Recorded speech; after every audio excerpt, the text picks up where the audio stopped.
Welcome to the audio recording of Toxic Blood, One Path to Recovery from Childhood Trauma and Familial Abuse. I am Sydney Eileen. This is my story and my right to tell it. Chapter 10, Pulling the Wings Off of Flies. When I first started school, my family was renting a house in a predominantly Latinx neighborhood in Santa Rosa.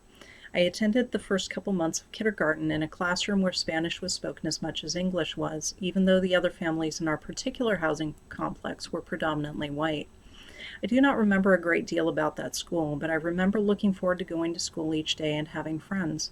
I remember that the teachers were warm and friendly and showed caring concern for how I was doing, both inside and outside of school. I believe it was shortly after Halloween of my kindergarten year when Mother and Father informed my brothers and I that we would be changing schools.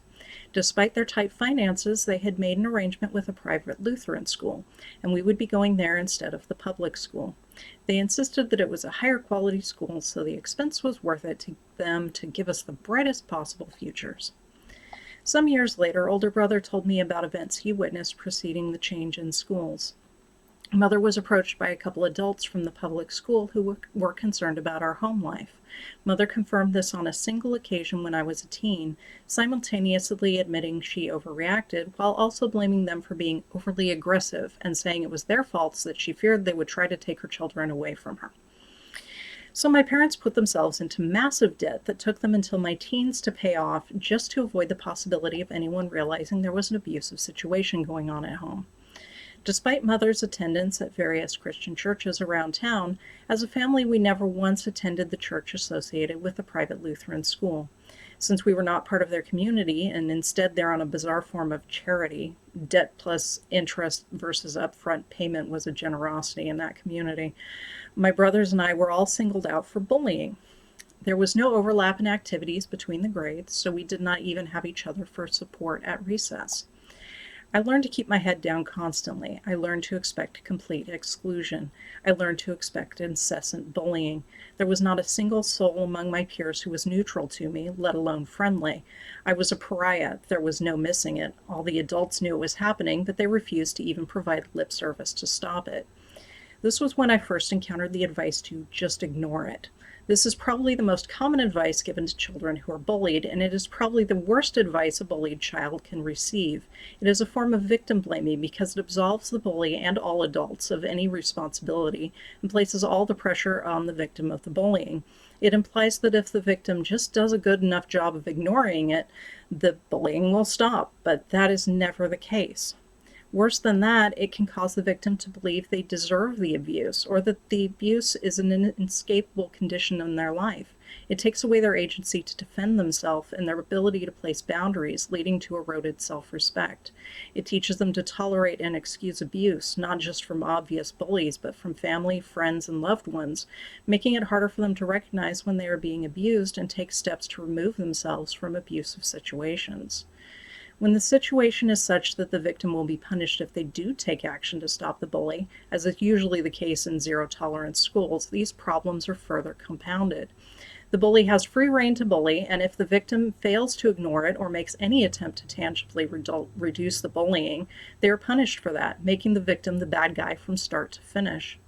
I have no doubt that adults tell bullied children to ignore it because it allows them to wipe their hands of the situation. They get to call that their due diligence and then do absolutely nothing to deter the bullying, let alone stop it or punish the bully.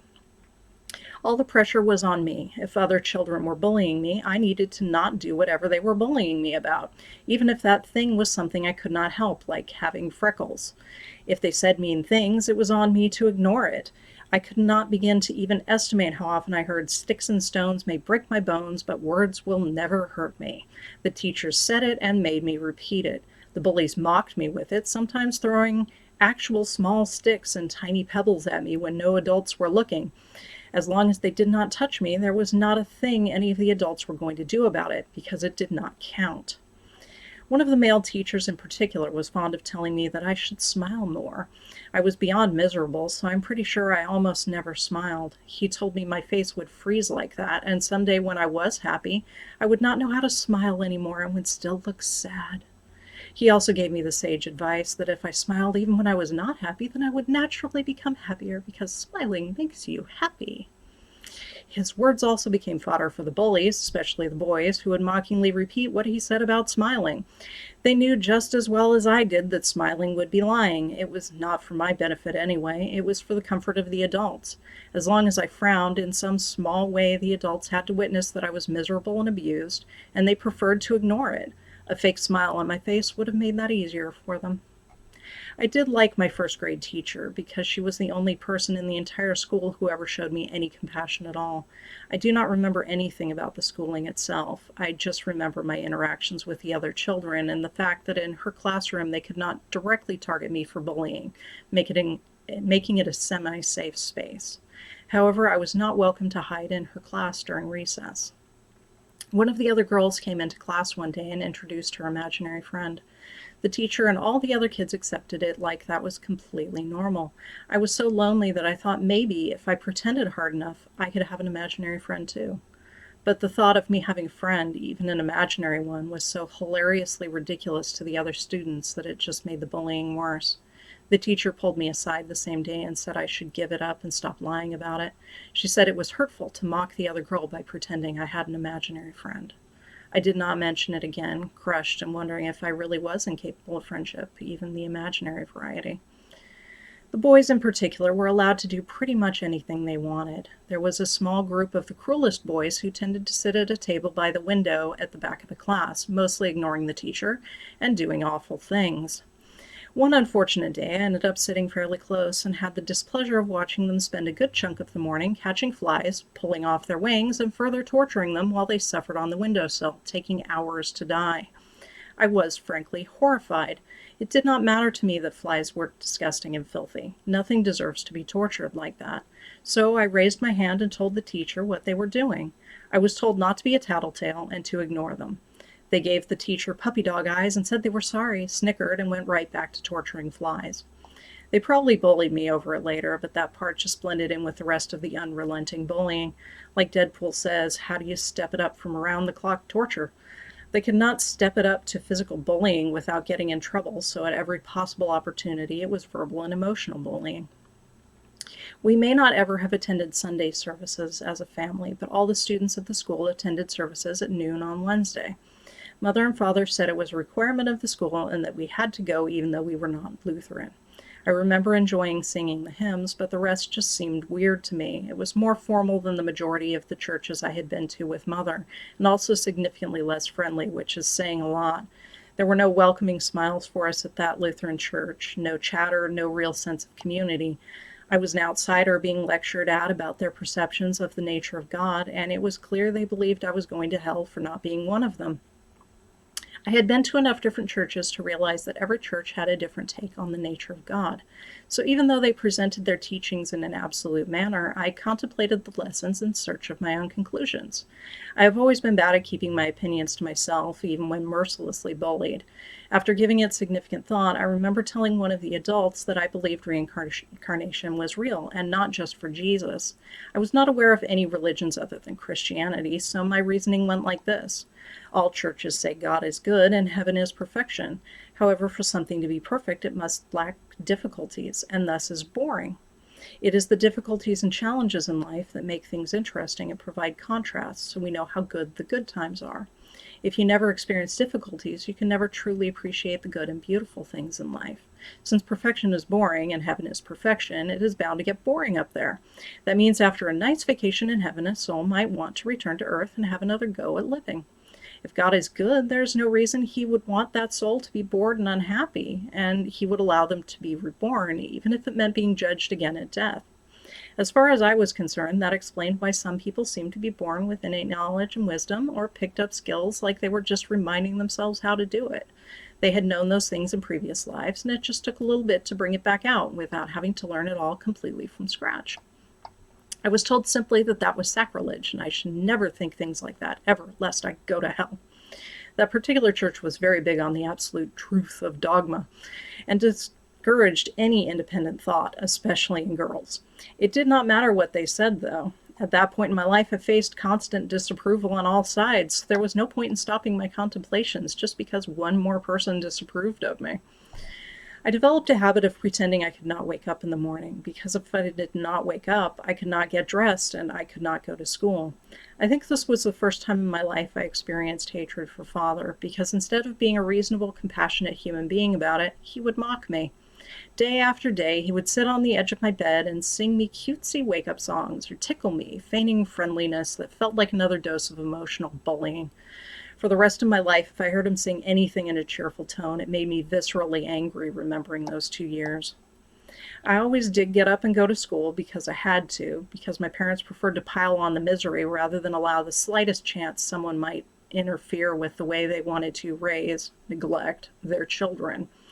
A school which encouraged and supported bullying was definitely not going to notice problems at home, let alone report my parents to Child Protective Services.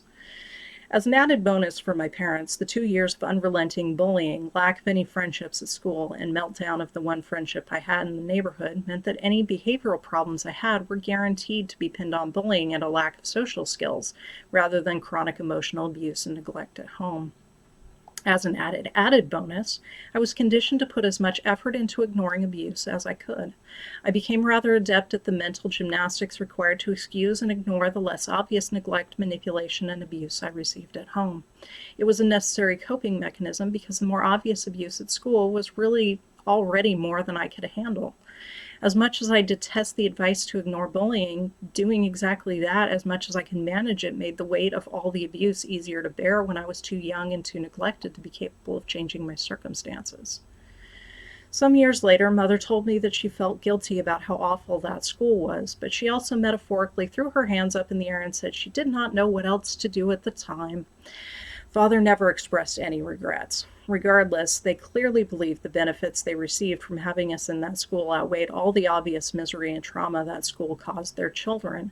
Also, their overarching justification remained that it was a good school because any public school with that many brown kids in it could not possibly provide a good education, and a school they were paying money for had to be providing a quality education. I suppose it is entirely possible that both Mother and Father were too wrapped up in their marital problems and near divorce, careers, and whatever other personal things were going on to notice exactly how miserable their children were, but that still does not excuse it.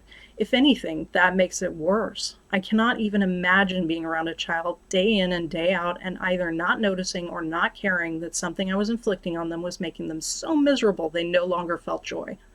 There is no excuse or justification that can be given for what they did, especially when all they needed to do to make it stop was enroll us back in public school. In the summer between first and second grade, my parents were able to purchase their first house in Ringham Valley, a relatively idyllic suburban neighborhood in Santa Rosa. You know, the sort that in the 1980s were 80% middle-class white families and 19% lower-class white families with little true poverty and almost no color. It had good schools, so my brothers and I could finally stop attending the much reviled private school. All three of us continued to experience bullying in school for years. Even though we were not around any of the same children, I am sure that the way we behaved throughout signals that we were ripe for picking on. It was not nearly as pervasive or severe as it had been at the Lutheran school, but it still hurt. I usually managed to have at least one or two casual friends each year, but there were at least a couple others who were friendly or neutral parties. Yet I still remember a bizarre game of tag which started because I got too close to a kid who did not like me, so they jumped back and said I had cooties and to not get near them. It was both disheartening and empowering at the same time to be capable of making the bullies skitter away by simply lunging or running at them because I thought I was that repulsive. On another occasion, I remember snapping on a girl who had been relentlessly bullying me. My ears filled with static, my eyes welled up with tears, and I started kicking her in the shins as hard as I could. Over and over and over again, the only thought in my head was that I wanted to hear her yell, to give some indication of feeling pain the way she had been causing me pain. She did not make a sound. She did not even run, although she did silently cry. I finally stopped, emotionally and physically exhausted. It seemed like forever, but we were not in a secluded area of the yard, so it could not have been very long. This was in the days before zero-tolerance policies, so the adults at the school saw both of us crying, knew I was chronically bullied, and could not decide on an instigator. They told us to avoid each other, which we did. I do not even remember her name, but sometimes I wonder about her. The way she reacted to my anger was anything but normal, so I cannot help but worry that she too was experiencing abuse at home, but on the physical violence end of the spectrum. It does not excuse the way she bullied me, but I do hope she turned out okay, and I feel bad that my temper snapped like that. When I was no longer attending the Lutheran school, but still too young for mother to let me be home alone, I had almost perfect school attendance. I looked forward to school because I enjoyed scholastics. Various teachers would let me hide in their classrooms when I needed to, and the bullying was so much milder that I genuinely could ignore it most of the time. I did not realize it at the time, but I was avoiding the emotional abuse at home, preferentially choosing the bullying at school because at least the bullies were honest about wanting to make me miserable. Once I was in junior high and old enough to be a latchkey kid, I started missing an average of 1 day a week from school. I had several casual friends, but the only close friend my age I had during grade school had gone her own way. I was not allowed to do after school activities because those were inconvenient for my parents, which hampered the normal avenues of developing friendships. I was painfully bored with repetitive classes and had been for years, so even with frequent absences, it was easy for me to maintain high grades. Mother liked to mimic progressive enlightenment, so all my brothers and I had to do was claim a mental health day and we could stay home. I completely agree that sometimes you need a day to not deal with the stressful shit that life throws at you, but at that frequency it was a symptom of something larger. However, there was no world in which mother was willing to look for the genuine source of my stress. If she realized she and father were a good chunk of the cause, she did not show it. My parents were clearly never willing to change themselves or anything about their behaviors for me or my happiness and well-being. I remember one of the school counselors asking me to come into his office to talk about my attendance record. I had good grades, so he did not have any threats for me. Instead, he appealed to my maturity and pretty much begged me to come more frequently. I was clocking a bit over 20% absences that particular semester, and that lack of attendance counted against the school when the district calculated funding. I told him I was sorry, but if I was still getting good grades, I did not see how that was my problem. That sounded like a really stupid way to calculate funding anyway, and that system was what needed to be fixed, not my attendance. I usually called mental health days on days when my brothers did not. It gave me time to be genuinely alone in the house. I could watch whatever TV I wanted, not that I could usually find anything worth watching in the middle of the day, have time on the computer other than the middle of the night, and generally entertain myself in peace. I do not think I will ever get over how badly I was bullied or how poorly I was treated as a small child. I've always wanted to have friends, and I treasure the truly amazing friends I have made as an adult, be they close or distant. But part of me always feels uncomfortable around large groups of people. I usually give minimal concern to whether or not other people approve of me because I know some people will never approve, and seeking their approval is an exercise in futility. Yet I get nervous when the interactions are friendly.